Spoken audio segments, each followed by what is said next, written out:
Olá, Dev, prepara a pipoca, te aconchega no sofá, pega aí uma aguinha, um refrigerante, que a gente vai começar mais um episódio do podcast do Lab 365. E hoje, estou muito feliz aqui que tem um cara sensacional que a gente vai entrevistar, que é o Mika Nascimento. Oba. Mika, contigo. Opa, então, bom dia, boa tarde, boa noite. Eu sou Mika Nascimento, meu nome mesmo é Mikael, o pessoal me chama de Michael, de Michael, de Ricardo às vezes também. Ricardo? Às vezes soltam Ricardo aí, no telefone principalmente, que não entendem meu nome. Mas aí eu já falo para todo mundo me chamar de Mika, porque não tem erro, né? Eu tenho 31 anos, eu sou desenvolvedor de software hoje, mas já fiz um pouco de tudo, já trabalhei como administrador, como bancário, como músico, nossa, já fui empresário. Como músico, tu produção ou... Eu fiz produção musical, trabalhei com produção musical, mas eu era mais músico mesmo, de palco. Músico de palco. Inclusive, o tema da palestra aqui, da nossa palestra, no nosso bate-papo, é como um músico virou desenvolvedor. Mas a galera já deve estar vendo aí pela tua fala que não foi só a música, né? Que tu já fez muitas outras coisas. Exatamente. Um pouco antes de eu virar... Minha última profissão, antes de virar desenvolvedor, era músico. Então, eu estava começando a tocar, e foi no final de 2019. Então já tinha bastante coisa marcada, fazia algumas apresentações com bandas, mais em barzinho, em algumas coisas um pouco maiores. E aí veio a pandemia, né? Aí quando veio a pandemia...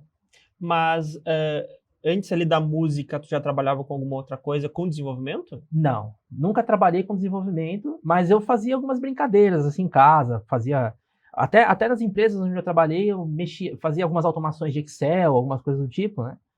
E às vezes eu queria criar alguma coisa que fosse um pouco mais elaborada, então eu fazia em casa mesmo, com HTML, CSS, JavaScript, né, brincando, assim, mas sempre muito superficial. Perfeito. Inclusive aqui a gente puxou da tua ficha técnica que tu trabalhou na Caixa. Trabalhei na Caixa. Obviamente toca em duas bandas. Sim. E trabalhou na Softplay, daí agora indo para a parte do Dev, né, na Softplay, agora tá na RD Station. Exato. Mas vamos voltar um pouquinho. Bora. Vamos lá falar, o que foi primeiro? Veio a música ou o trabalhar como bancário? A música veio um pouco antes. Antes de eu virar bancário, eu tive uma escola de música. Eu já tocava, então eu toco desde os 17 anos de idade, assim, profissionalmente, né? Toca guitarra, bateria, Sou banjo... Na verdade, eu arranho um pouco de tudo, mas eu ganho dinheiro com bateria. Com os outros eu só ia perder. Então eu resolvi ficar na bateria. Então eu toco desde os 17 anos. Eu tive uma loja de música, tive loja virtual. Quando eu fiz a loja virtual, também tive um contato com programação, porque eu mesmo desenvolvi ali o layout da loja, era em WordPress na época. Aprendi um pouquinho de PHP, mas nunca me aprofundei. Então, depois eu tive a empresa, estava vendendo pela internet algum material, aí eu passei no concurso público da Caixa Econômica Federal. Então, quando eu fui trabalhar como bancário, eu meio que tive que deixar de lado essa questão da empresa, porque eu era sozinho, então não tinha tempo de fazer as duas coisas, né? E aí foi assim, trabalhei na Caixa durante 5 anos, fui técnico bancário, peguei períodos de gerência, de supervisão, né? Também tive alguns contatos com programação, foi até engraçado, assim, que uma vez eu recebi um e-mail perguntando mandaram um e-mail para a rede perguntando quem tinha alguma habilidade com HTML, CSS, né? E eu achei que era só uma pergunta, só um levantamento, né? Eu respondi lá, não, eu conheço HTML, conheço CSS e tal. E deu umas 2 semanas, me chamaram para trabalhar na superintendência para desenvolver uma página que a gente foi fazer o cadastro, foi cadastrar os funcionários de uma prefeitura e eu fui desenvolver essa página. Só que fazia muito tempo que eu não mexia, só respondi porque eu sabia, mas né, tava enferrujado. Que massa, então, aí que tu começou a ir para programação ou foi direto da música? Ainda fui um pouco antes ainda disso que eu fui para programação. Com 13 anos de idade, eu entrei numa escola de informática, fiz curso de montagem e manutenção de computadores e redes, e depois um curso de web design, né? Porque ainda chamava web design, né? O desenvolvedor era webmaster. Um tempinho, né? Bastante, um bom tempinho. Então, aprendi um pouco de HTML com table, né? Quando a gente fazia posicionamento de elemento com table, era muito doido naquela época.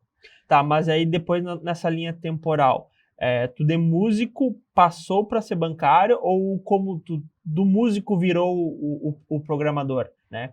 Conta pra gente como é que foi isso. Eu saí da parte de música, de produção musical, de loja, fui ser bancário. Sempre toquei, né? Sempre arrumava um tempinho para tocar na noite, mas aí foi bem menos, né, nesse período. Por 5 anos fiquei na Caixa Econômica, trabalhava em São Paulo.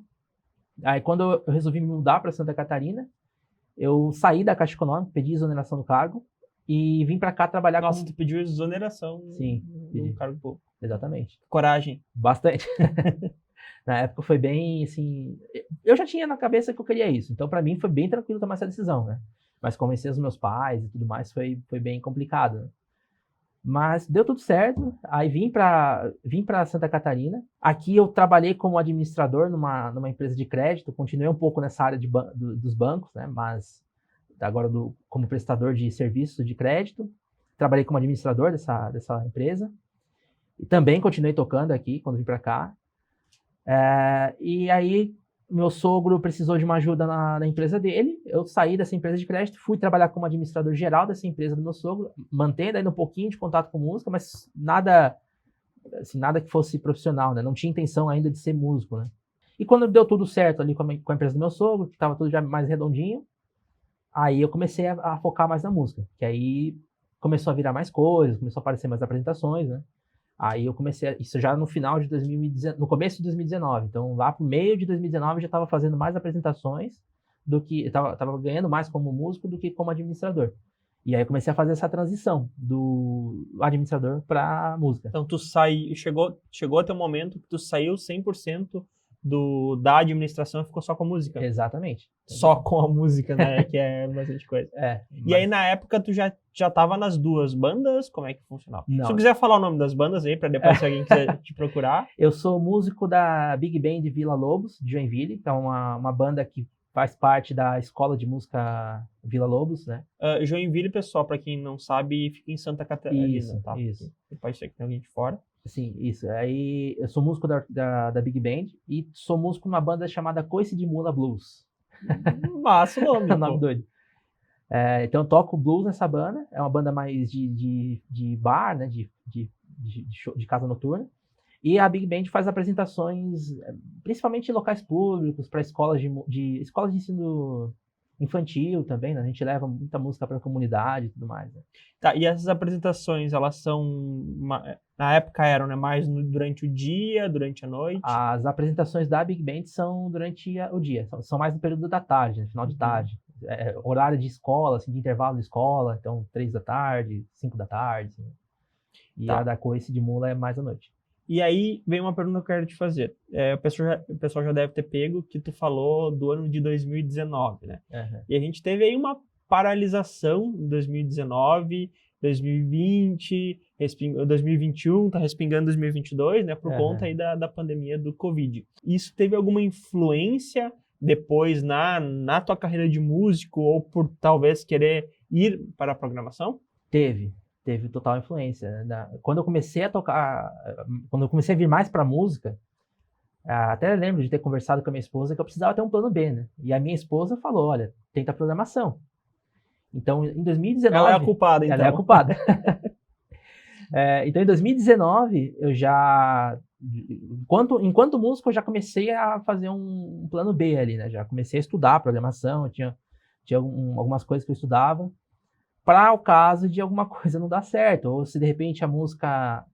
Porque assim, o músico não é uma profissão muito valorizada, então a gente tem que sempre ter uma... Infelizmente, infelizmente. Então a gente tem que sempre ter um plano B, né? Aí eu tinha esse plano B da programação. Então no final de 2019 comecei a estudar por conta, e aí em 2020, em março de 2020, veio a pandemia e aí toda a agenda que eu tinha bastante show já agendado e tudo caiu de uma vez só. De uma sexta-feira para segunda-feira eu já tinha perdido toda a agenda. Sabe que eu lembro, meus pais têm comércio, e foi assim, vai ser uma semana só, duas semanas, e nossa, isso permaneceu. E quem não tinha um plano B, né, que nem tu comentou, passou por dias ruins, né? Sim. Ainda bem que teve um plano B, e de entrar para programação. E aí uma das coisas que me surge aqui na cabeça, na pergunta, é como tu fazia, né, para tu mudar esse mindset, né? Opa, tenho música, eu toco com a minha banda de tarde, como tu falou, em alguns barzinhos, né? E como é que tu conseguiu, ali antes da pandemia, conciliar isso com os estudos? E aí, obviamente, depois da pandemia, tu focou. E aí, nesse foco, quem era o Michael, né, o Mika, né, nesse foco aí de como é que eu vou, né, trocar o meu mindset e seguir para música, para programação, desculpa. No começo foi um período bastante complicado, porque quando você como músico, eu não ganhava um rio de dinheiro, mas eu tinha aquela renda, né? Topaz era famoso, tá? Não fala isso não, senão eu vou ser obrigado a dar autógrafo, vai ser um caos, minha vida vai... Depois você consegue um autógrafo pra mim? Consigo, tira Beleza. foto também. A produtora também pediu Beleza, eu deixo meu Pix ali, aí vocês podem pagar. Tá bom. Foi um período bastante complexo, assim, assim, tinha toda a parte de preocupação com as contas que vinham chegando direto, né? Tinha coisa para pagar e não tinha agenda, e era a única coisa que eu tinha engatilhado. E a pandemia não só afetou o mercado musical, né? Afetou tudo. Então não tinha como a gente tentar um emprego em outra empresa, porque os trabalhos não estavam mais sendo presenciais, estava todo mundo começando a trabalhar remoto, muita empresa estava tentando demitir, e então foi bastante complexo. Aí foi um período, por um tempo, foi bastante complicado. Eu tive muito apoio da minha esposa, assim, agradeço muito ela, inclusive uma pessoa, assim, um anjo na minha vida. Então ela segurou as pontas por bastante tempo, enquanto eu tentava organizar as ideias, né?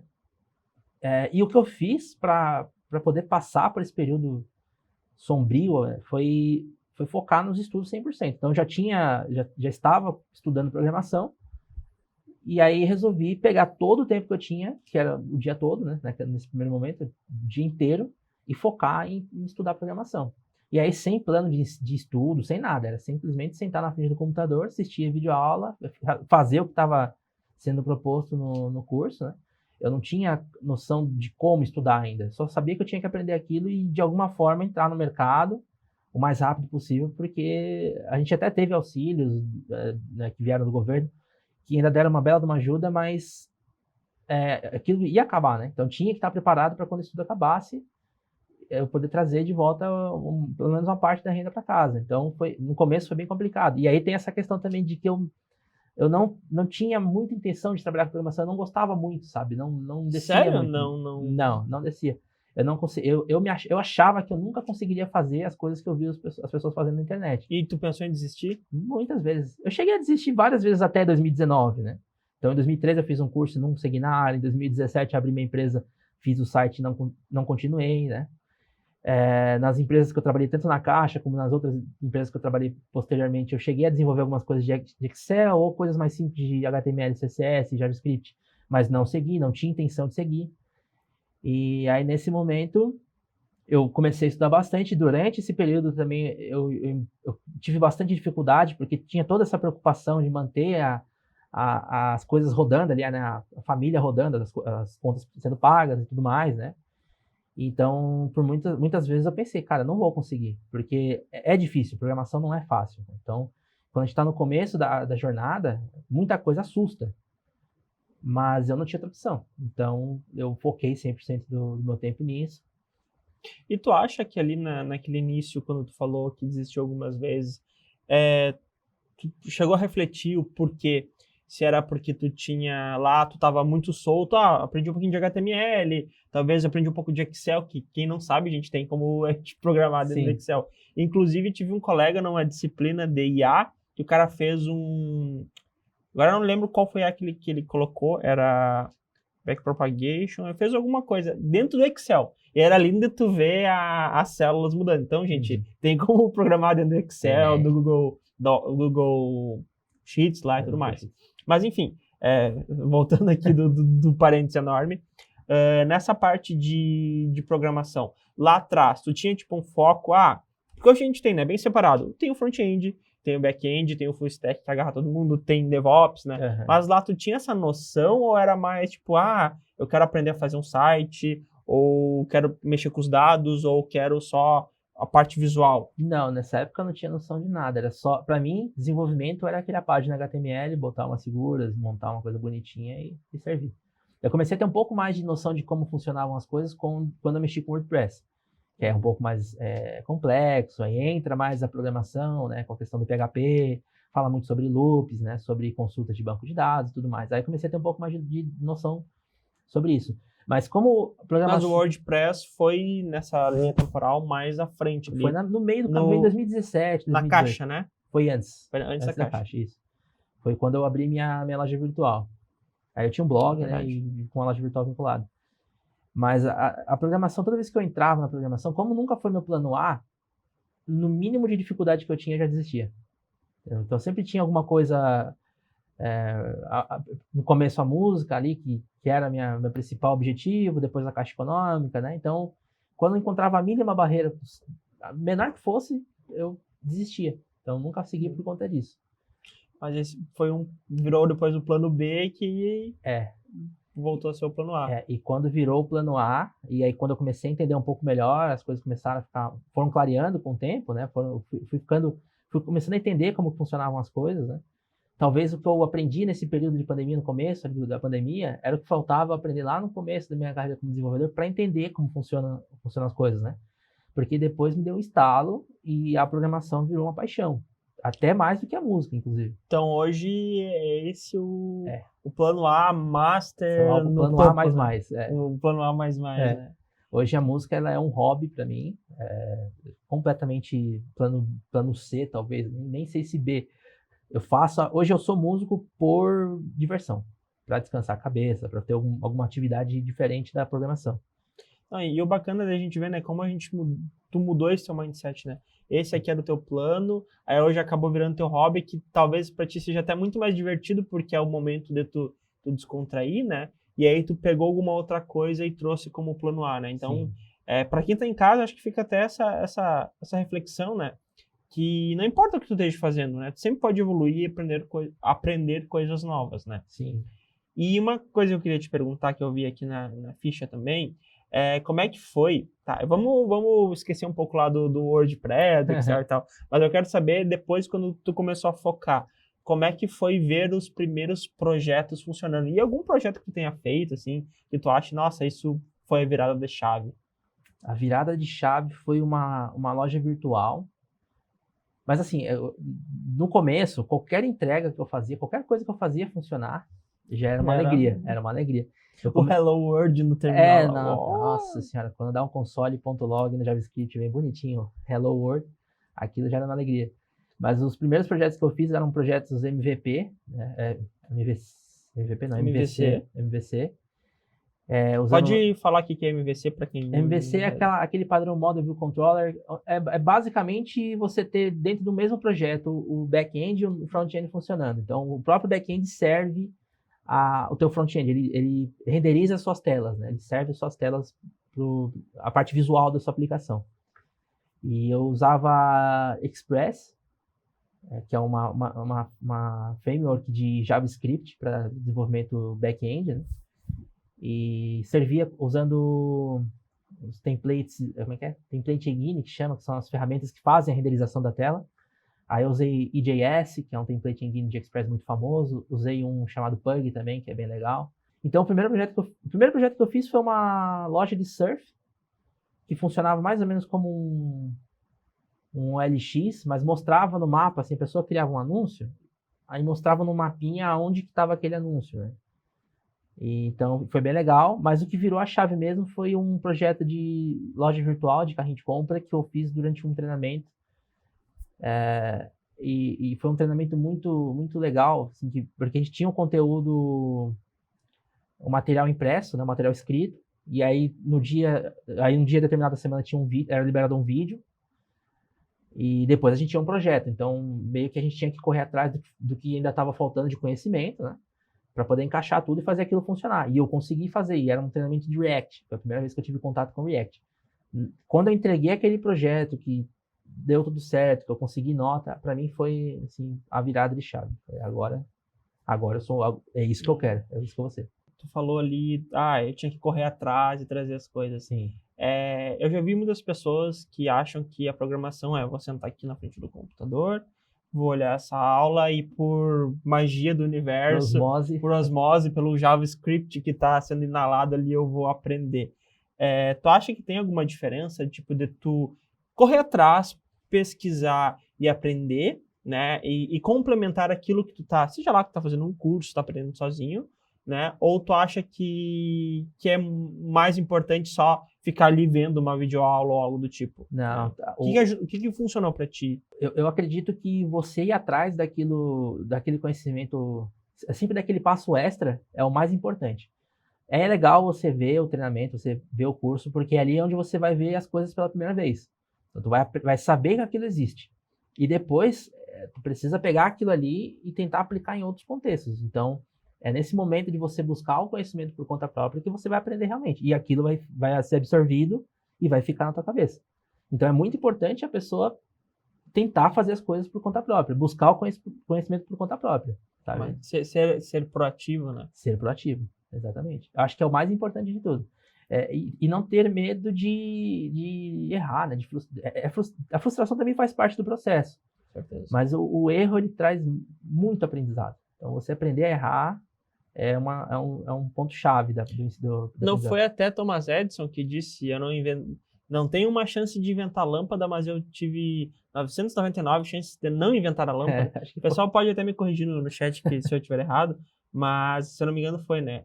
Ok, eu deu certo na 1000ª vez, mas eu não quer dizer que eu falhei, que foi ruim as outras 99, né?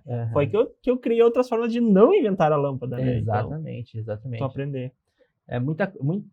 Você precisa jogar muita coisa fora para você achar aquilo que vai funcionar. Só que tudo aquilo que tu joga fora, de alguma forma, coloca um tijolinho ali naquele teu conhecimento. Então, tu vai sempre aprender.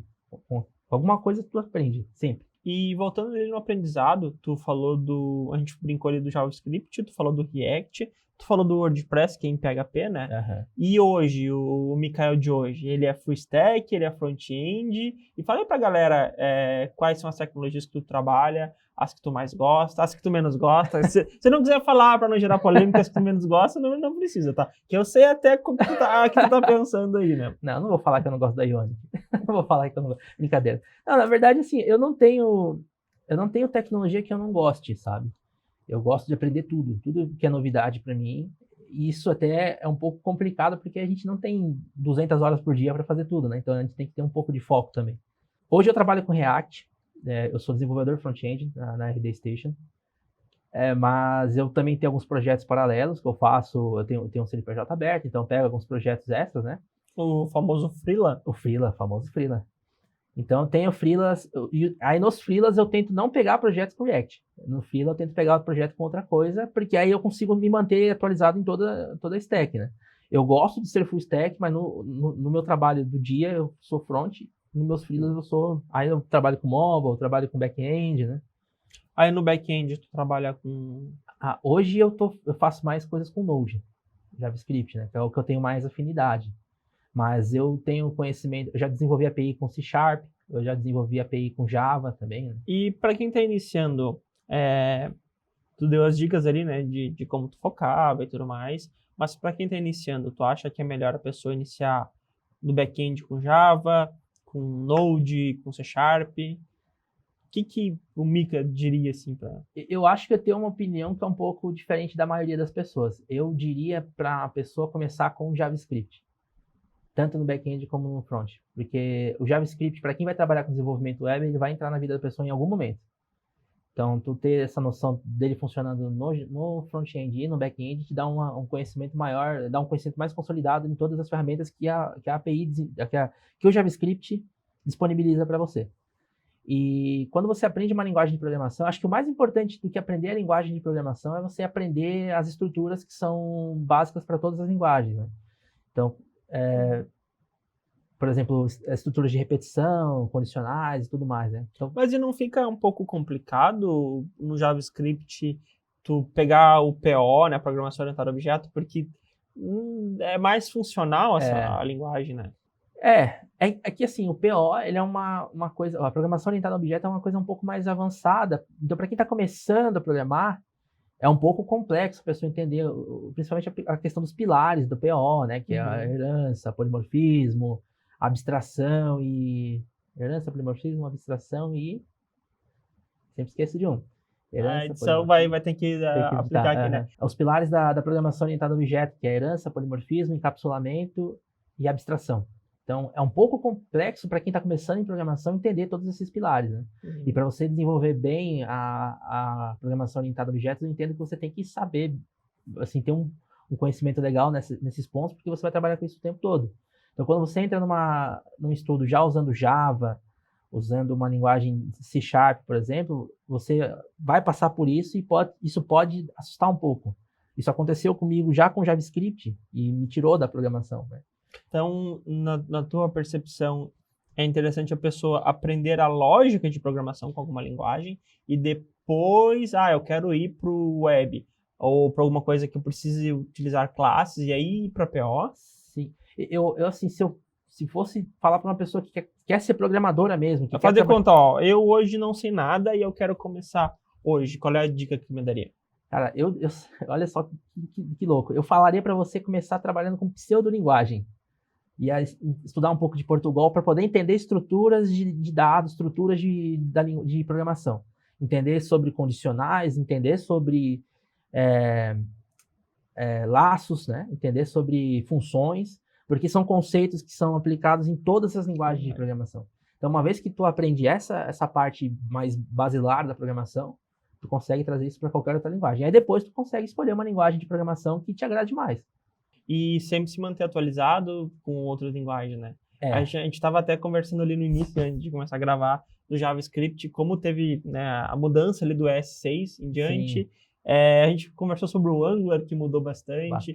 O React, que está chegando na versão 18. Já está na versão 18. Né? Hoje a gente está aqui em 2022, né? Então a gente já está na versão 18.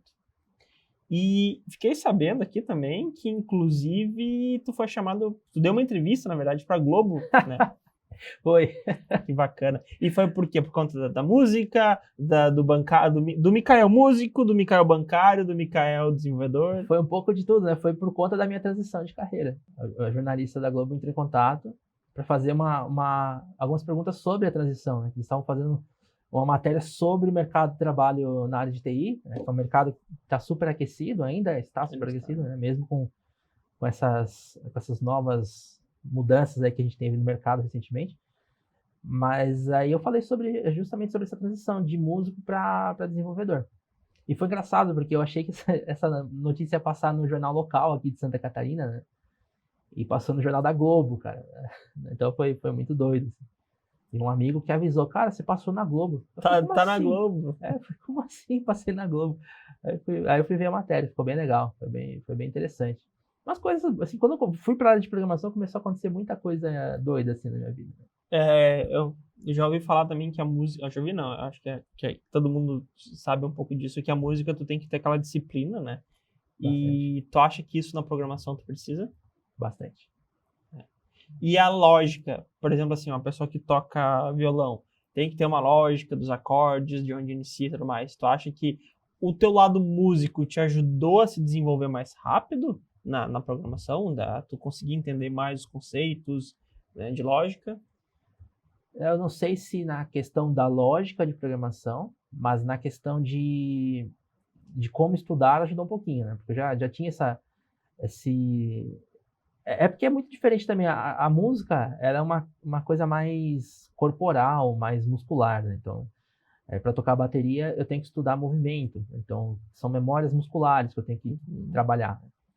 Mas a questão da regularidade dos estudos e de saber ter um pouco de paciência, porque a gente estuda uma coisa hoje, aquilo talvez não entre na tua cabeça hoje.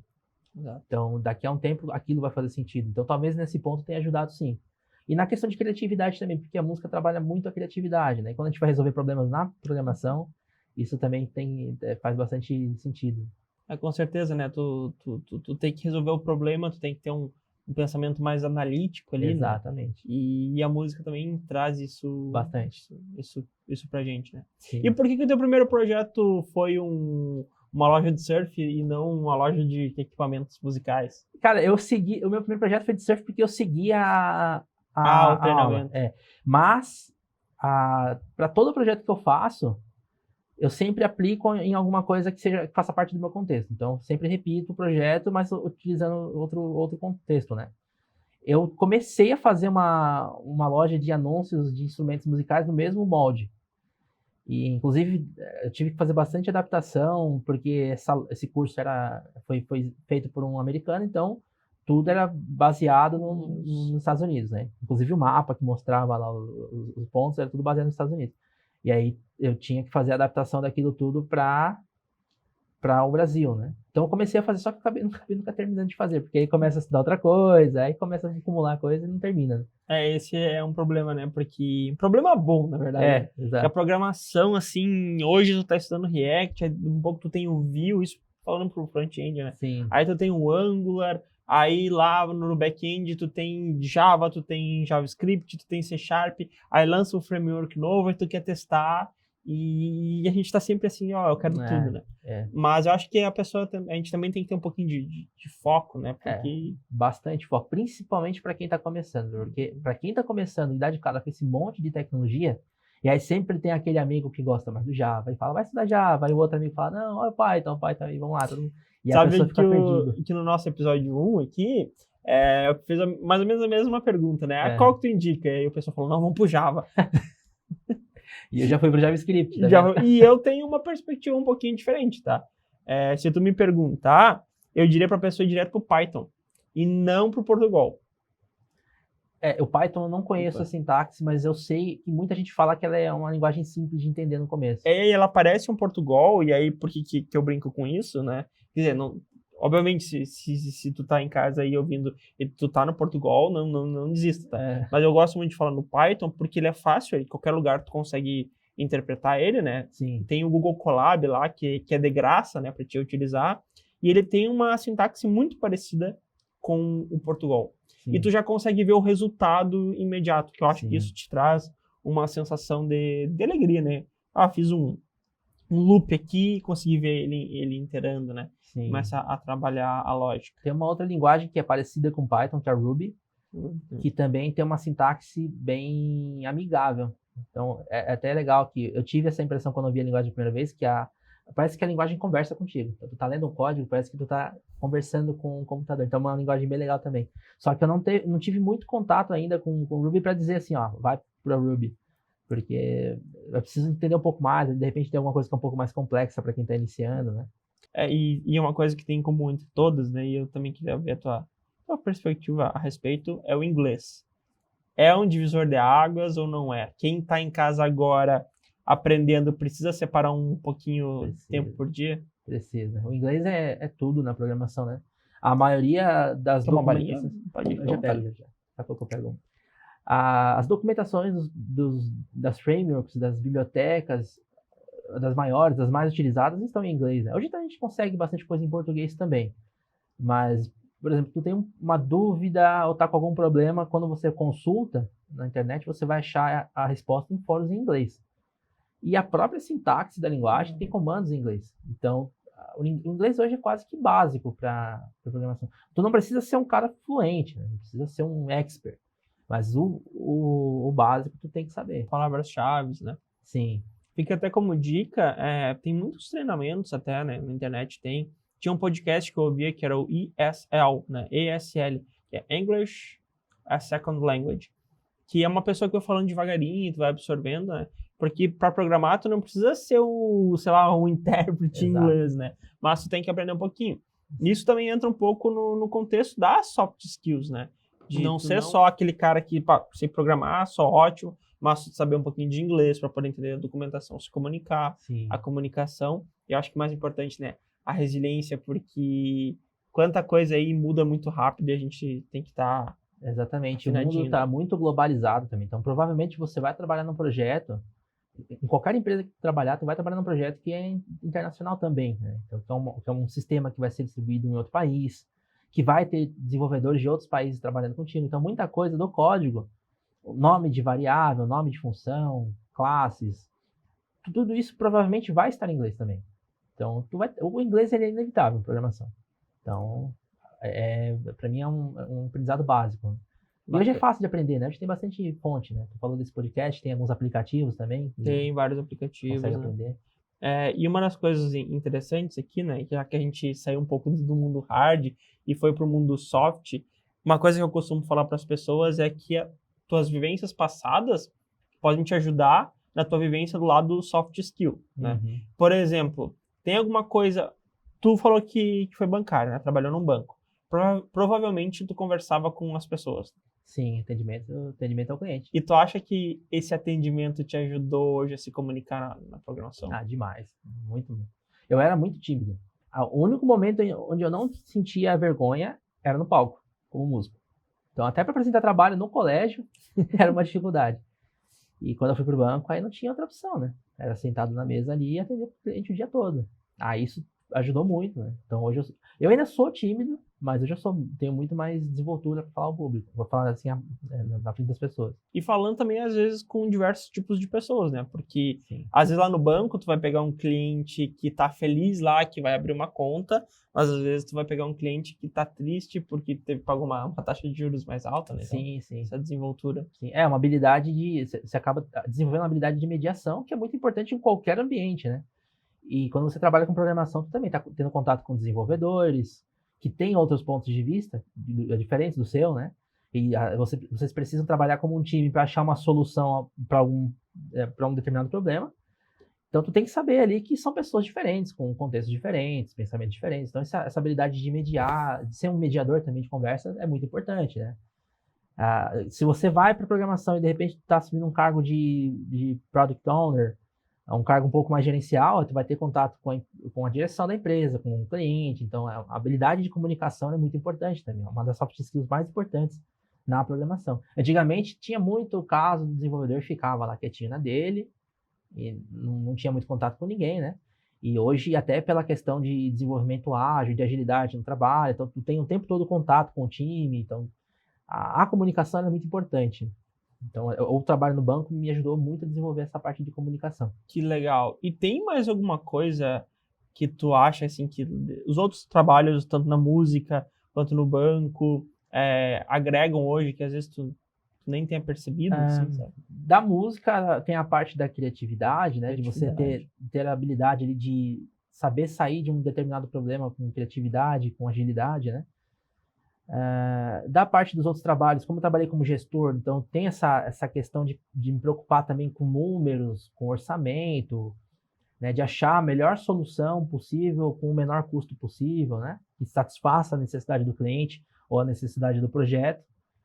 Então, isso também é importante, né, e é uma habilidade que o desenvolvedor tem que ter, porque o desenvolvedor, se ele sentar lá e ficar só codando, na caixinha isolada, ali, aquilo pode ter um impacto também no projeto. Então, ele tem que saber aplicar uma solução, e nem sempre a solução que tu vai aplicar vai ser a que tu desejava. Mas, às vezes, num momento do projeto, é aquilo que precisa ser feito. Então, tu tem que ter essa noção também um pouco de gestão empresarial mesmo, assim, sabe? De coisa de empresa, de administrador de empresas, né? Faz parte também do dia a dia, para você tomar a melhor decisão também. Todo desenvolvedor que vai trabalhar como desenvolvedor quer começar como um júnior que vai codar o tempo todo e chegar a um nível pleno, um nível especialista. E quanto mais especialista você é, mais contato com coisas administrativas você vai ter. E principalmente também com coisas com a questão de comunicação também, né? E ainda mais, como tu comentou antes, né, que tu tem um CNPJ aberto, tu é freela, tu é teu próprio, né? Sou meu próprio chefe. Tu é teu próprio chefe, tu tem que saber lidar com tudo isso. Imagina só, né? O cliente, eu tô em contato, eu sou meu Product Owner, eu sou meu Scrum Master, meu desenvolvedor sênior, pleno e júnior. O contador. O contador, exatamente. Advogado que tem que resolver. Exatamente. Tá, e aí, olha só que legal, né? A gente conversou aqui, falou um pouquinho sobre a música, falou um pouquinho sobre a programação, falou ali, né, da tua linha do tempo, como tu estudava. Uhum. E eu sei, tá, que, bom, o pessoal deve estar vendo esse logo aqui colorido, essas cores, esse laranja, rosa e azul aí que forma um degradê, que tem um curso, né, uma formação, na verdade, do Senai Santa Catarina, chamado Devin House. E eu sei que ele passou pela tua vida. Passou, né? Extremamente importante na minha vida. E eu quero saber como é que foi. Foi só a programação, se as soft skills também estavam lá. Eu gostaria que tu contasse aí pra galera, né, como é que foi. Obviamente a gente sabe também que tu, em paralelo, fez outras formações, né? Porque a gente tem que sempre se manter 100% estudando. Mas eu queria saber como é que foi o Devin House aí do Lab 365 na tua vida. O Devin House, cara, pra mim foi a melhor coisa que aconteceu na minha vida. Foi um completo divisor de águas, assim. Foi uma coisa louca.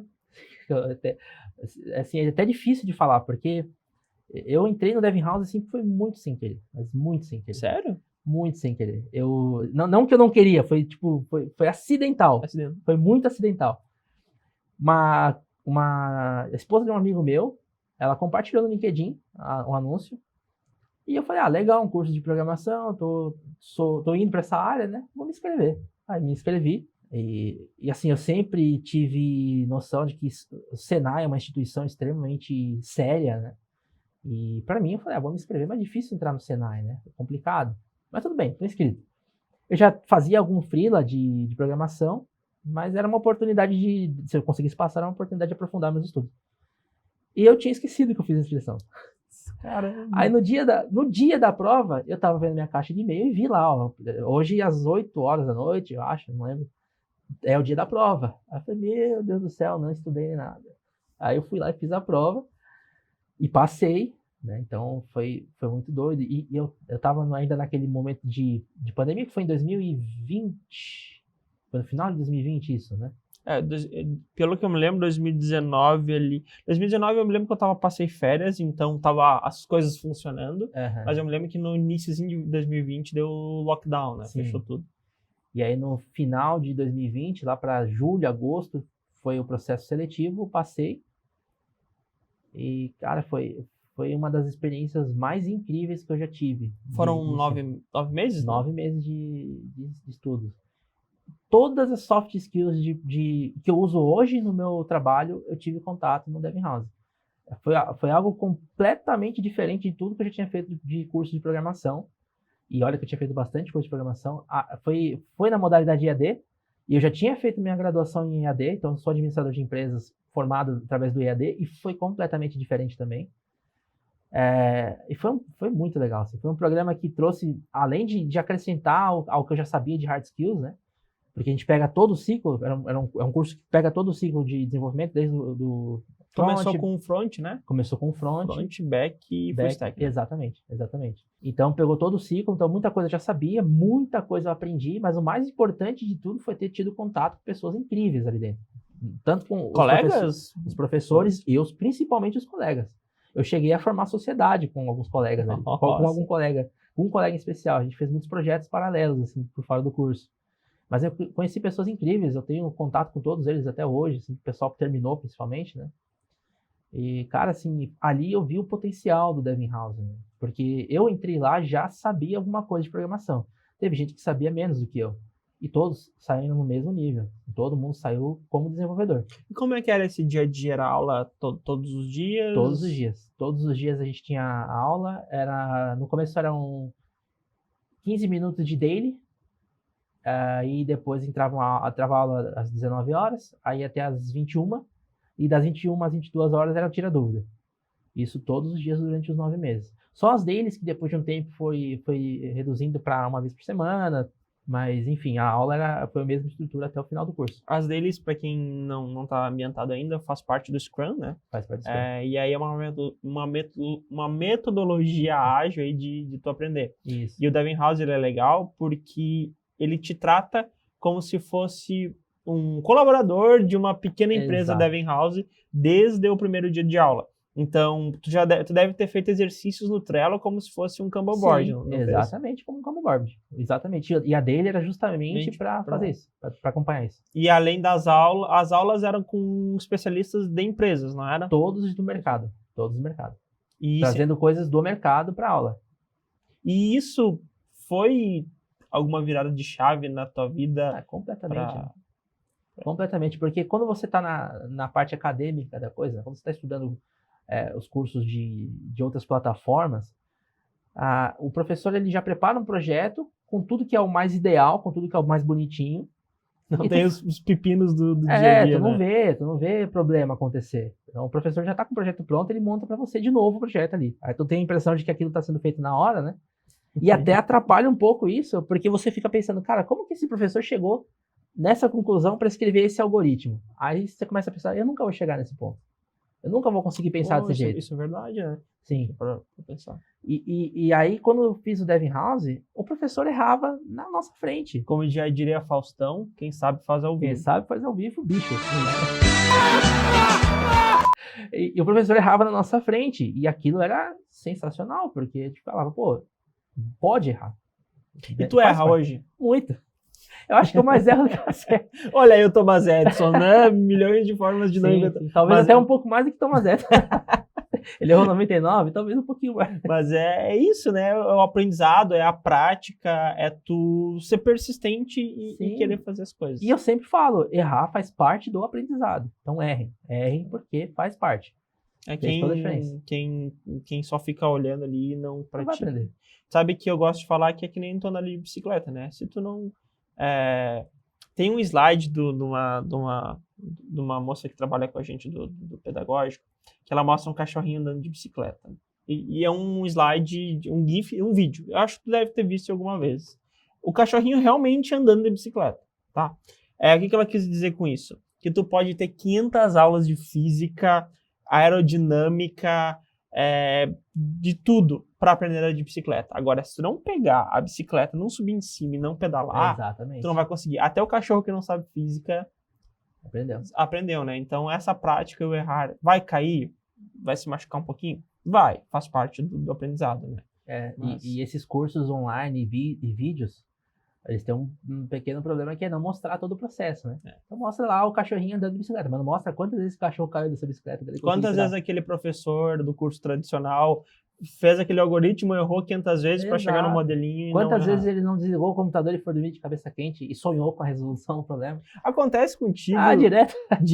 por exemplo, assim, tô tentando fazer um negócio, eu não consigo. Aí, sei lá, saiu para tomar uma água, comer uma balinha e quando tu... Opa! Direto. E eu acho que você parar um pouquinho durante o teu trabalho é super importante, principalmente quando você trava em alguma coisa. Porque vai acontecer, o tempo todo acontece, tu cair num projeto para resolver um problema e não achar a solução. Aí tu sai, vai olhar a paisagem, vai fazer alguma coisa, muda a tua cabeça. Eu lavo louça. Lava louça também serve.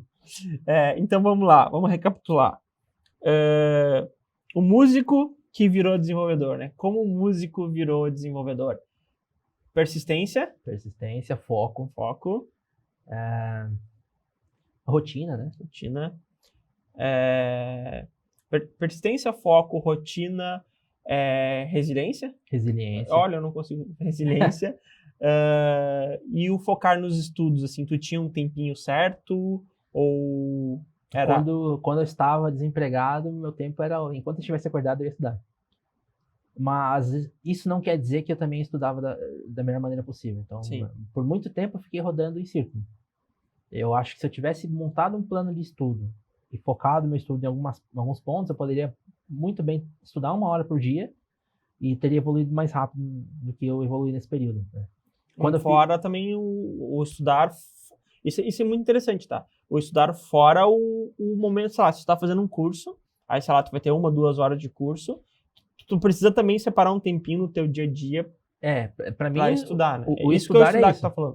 Isso, porque tu tá no curso ali, tu meio que não é um estudo, né? Porque tu tá vendo o cara fazer e tá copiando. Tá aprendendo. Né? Tu tá codando junto com a pessoa, então tu tá meio que fazendo aquilo que já tá pronto. Só copiar o que tá na tela vai fazer você virar um bom copiador de código. Escrivão. Um bom escrivão. Você vai digitar bem rápido, né? Você vai estar lá digitando 200 teclas por segundo. Mas o estudar é você pegar aquilo que tu viu, trazer para o teu contexto, criar alguma coisa sua, e aí errar, resolver o problema, criar algo do zero, criar alguma coisa totalmente diferente. Aí tu absorveu aquele conhecimento. E às vezes você vai fazer isso, não vai absorver, vai esquecer aquilo que faz parte também, mas nunca a gente esquece completamente. Daqui a 3 meses você vai ver aquela mesma coisa acontecer, aquele mesmo problema, ou aquele mesmo pedaço de código, vai falar, pô, eu já vi isso em algum lugar. Aí tu vai saber procurar, já vai saber o que tu tem que procurar para saber achar aquela solução. Só copiar o código não vai te trazer isso, né? Então, acho que... E estudar para mim é isso, você pegar um projeto e fazer alguma coisa sua. E aí, tirar 1 horinha por dia já seria excelente, sabe? Perfeito. 1 horinha já seria muito bom. E me diz uma coisa. Hoje, então, está 100% na programação, claro que também com as bandas. Trabalhou na Softplan, foi pelo Devin House. Pelo Devin House. Primeiro aluno a ser contratado. Pior, né? Primeiro aluno a ser contratado. Hoje está na RD Station. Como front-end. Exato. Dá aula no Devin House? Dá aula no Devin House porque se destacou bastante e tá aqui. E eu quero saber o Mika no futuro, daqui 5 anos. quem tá vendo esse vídeo aí, ó, a gente tá em 2022. Para quem for, se tu for ver esse vídeo em 2024, o que tu quer estar fazendo em 2024? Provavelmente eu já quero estar num cargo mais de liderança, como desenvolvedor sênior, liderando um projeto, né, alguma coisa do tipo. E muito provavelmente trabalhando já para alguma empresa do exterior. Meu sonho é trabalhar para fora, ir para fora do Brasil, não só trabalhar para fora do Brasil. Eu quero conhecer novas culturas, conhecer pessoas com outras culturas que programam de forma diferente, que pensam diferente, né? Outros músicos, outras músicas, né? Então, acho que, não sei se em 2025, 2024 já estaria nesse lugar, mas eu, pelo menos como uma liderança técnica, eu quero estar. Mas por que não? A pandemia aí não ajudou a fazer uma virada de chave muito rápida. Pois é. Muita coisa que eu sou hoje, eu não planejava. Exatamente. Então, eu acho que é o mais legal, né? A gente ver as coisas crescendo, assim, como elas acontecem rápido. E é bem importante também fazer essa reflexão de você parar um dia e olhar para o teu passado e ver onde você está agora, sabe? Porque muita gente acha, às vezes tem a impressão de que não está evoluindo, mas quando faz esse exercício de você falar, putz, olha só, o que eu sei hoje, o que eu faço hoje e o que eu fazia há 6 meses atrás. Eu sou outra pessoa hoje, então isso é muito importante também. É verdade. É muito legal de fazer esse exercício. Principalmente para quem está começando a estudar também. Porque no começo parece que tu não está saindo do lugar. Daqui a pouco tu tá com front-end e pleno num RD Station. Daqui a pouco tu entra como júnior, daqui a pouco já passa para pleno, daqui a pouco já é sênior, daqui a pouco já vira algum cargo de liderança. Sim, e as coisas acontecem muito rápido. Muito rápido. Eu entrei como júnior na Softplan e um ano depois eu estava como pleno na RD Station. E sei lá, daqui a 2 anos eu posso estar como um sênior também. Ou até menos, não sei, né? Mas e eu não penso muito nisso não, César, assim, eu não fico fazendo eu meio que deixo as coisas acontecerem agora. Por isso que é difícil para mim falar assim, daqui a 2 anos eu quero o que eu tenho em mente que eu quero fazer é realmente trabalhar para fora do Brasil. Fora do Brasil. Isso. Que aí é por uma questão de conhecer coisas diferentes. Culturas diferentes, exatamente. Mas eu não sei assim, o que vai ser de mim. A gente tem, obviamente, olha só que interessante, né? Tu não sabe exatamente o que vai ser de ti, mas tu já tem um pré-planejamento para não deixar as coisas soltas, né? Exato. Tu já vai dando uma guiada, esse aqui é o objetivo que eu quero chegar. Talvez tu chegue num objetivo muito maior. Exatamente. Talvez não esperamos que tu chegue num objetivo muito maior do que o que tu almeja hoje, né? Sim. E se tu for morar para fora do Brasil, bom, tu tem meu contato, né? tu pode me chamar para eu ir lá te visitar, né? Tomar um café. Tomar um café. Claro, sem dúvida. Bom, Mica, então queria saber de ti aí, né? Infelizmente a gente está indo para os finalmente aqui do nosso episódio, que por mim ficava aqui o dia inteiro conversando contigo. Mas eu queria saber, né, que de ti, alguma dica que tu dê aí para quem está começando na programação. Acho que o que é importante para quem está começando é porque muitas vezes você vai ter a sensação de que não está aprendendo, de que não vai conseguir, isso aparece o tempo todo, que a gente até chama de síndrome do impostor, né, de nunca achar que você é bom o suficiente, mas eu passei por isso há muito pouco tempo, eu sei como é que é, assim, o que eu dou de dica é não desista, continua tentando, as coisas vão acontecendo naturalmente, daqui a um tempo você vai olhar para um código que você escreveu e vai lembrar de como você escrevia esse mesmo código há um tempo atrás e vai falar, meu Deus, como que eu cheguei aqui? Então, eu acho que persistência faz parte do processo, tente, vai aos poucos, vai no seu ritmo, cada um tem um ritmo de aprendizado, mas não desiste porque uma hora você vai atingir, tenha um objetivo e siga na direção desse objetivo que uma hora você chega lá. Que legal. E queria deixar um espaço aí, se tu quiser mandar um abraço para alguém, algo do tipo, fica à vontade. Eu gostaria assim, de mandar um abraço para minha esposa, primeiramente, né, que foi quem me trouxe... Como é que é o nome da tua esposa? Aline. Aline, um abraço aí para ti também. Ela é responsável diretamente pelo que eu sou hoje, né? A culpada. A culpada por tudo isso. Mandar um abraço também para todo mundo ali que se formou comigo no Devin House. São todas pessoas sensacionais, são excelentes profissionais. Conheço todos eles, eu sei do potencial de cada um. E para todo mundo do Senai, para o pessoal que me deu essa chance de ser docente, que era uma coisa que eu gostava já como professor, já fui professor de música e agora como professor de programação. Então deixar um abraço também bem grande aí para esse pessoal, para os meus pais que também, né, fazem parte de tudo. Apoiaram, né? O pilar, né? São, exatamente, graças a eles que eu também consegui muita coisa. E é isso. Show de bola. Então, pessoal, a gente vai finalizando hoje aqui. Espero que vocês tenham gostado de ver como um músico, né, virou dev, que tenham absorvido as dicas dele. Mika, né? Eu te falei antes no início que teu nome é Michael. Eu agora nunca sei porque é Michael. Chama até de Ricardo, mas Mika, agradeço aí imensamente por tu estar disponível hoje aqui com a gente, tá? Uma pergunta que eu fiz até no outro episódio é se alguém tinha algum hobby. E aí eu queria saber se tu tem algum hobby ou se tu vai depois aproveitar a praia da Floripa. Porque, pra quem não sabe, a gente tá gravando de Florianópolis, né? Eu tenho, meu hobby agora bateria, é bateria, mas eu pretendo aproveitar a praia. Se o tempo melhorar um pouquinho, vamos ver se eu consigo aproveitar um pouquinho. Bacana. Gente, sigam o Mika, vai estar aqui nos comentários. Sigam ele lá nas redes sociais, no Instagram dele, no LinkedIn dele. E aí eu vou fazer um pedido para vocês, tá? Eu, lá atrás, quando eu olhava as pessoas pedindo para curtir e compartilhar, eu falava, nossa, que chatice isso, sempre pedindo. Mas, gente, vocês não têm ideia de quanto isso nos ajuda. Então, vou ir contra o que eu pensava lá atrás, né? Mudei, né? Tive uma evolução. E vou pedir aí, se tu tá no YouTube, compartilha aí, curte, se inscreve no canal, assina o sininho para tu ver aí os próximos episódios, para a plataforma ver que esse conteúdo está sendo relevante, para que a gente consiga aí atingir um número maior de visualizações e, né, consequentemente, conseguir disponibilizar mais episódios. Se tu tá no Spotify, mesma coisa, segue lá o Lab 365 no Spotify, compartilha com um amigo que quer aprender.